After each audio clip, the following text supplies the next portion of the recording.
மதிப்புமிக்க மண். ஒரு கிராமத்தில் மிகவும் ஏழ்மையான ஒரு விவசாயி இருந்தான்.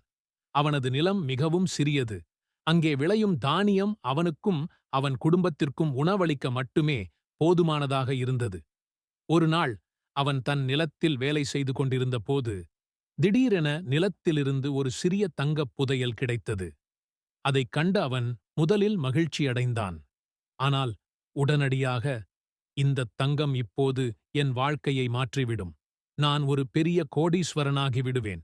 என் நிலத்தில் வேலை செய்ய வேண்டியதில்லை என்று நினைத்து தான் வேலை செய்து கொண்டிருந்த மண்ணை வெறுப்புடன் உற்றுப் பார்த்தான். இந்த அற்பமான மண்ணை இனி நான் ஏன் மதிக்க வேண்டும் என்று சத்தமாகக் கேட்டான்.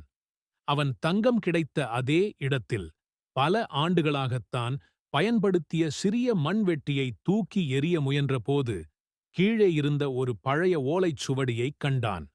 அதை எடுத்துப் படித்தான். அதில் எழுதப்பட்டிருந்தது, தங்கத்தை உருவாக்கியது இந்த மண்ணே. நீ உழைத்துச் சம்பாதித்த உணவை கொடுத்ததும் இந்த மண்ணே. உன்னை வாழ வைக்கும் மண்ணை இகழ்ந்தால் உனக்கு கிடைத்த தங்கமும் விரைவில் மண்ணாகிவிடும். அந்த வார்த்தைகள் அவனுக்கு ஓர் அதிர்ச்சியை அளித்தன.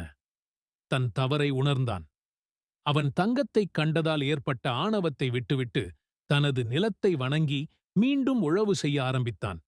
அவன் அந்த தங்கப் புதையலை பத்திரமாக வைத்திருந்தாலும் தனது உழைப்பின் மதிப்பை உணர்ந்து எப்போதும் போல் தனது நிலத்தில் விவசாயம் செய்து நிம்மதியாக வாழ்ந்தான். கதை உணர்த்தும் தத்துவம். உனக்கு எது வாழ்வாதாரத்தை கொடுத்ததோ அந்த மூலத்தை ஒருபோதும் மறந்துவிடாதே. உனது ஆரம்பத்தையும் உழைப்பையும் மதிக்கும்போதுதான் உனது வெற்றி நிலைத்திருக்கும்.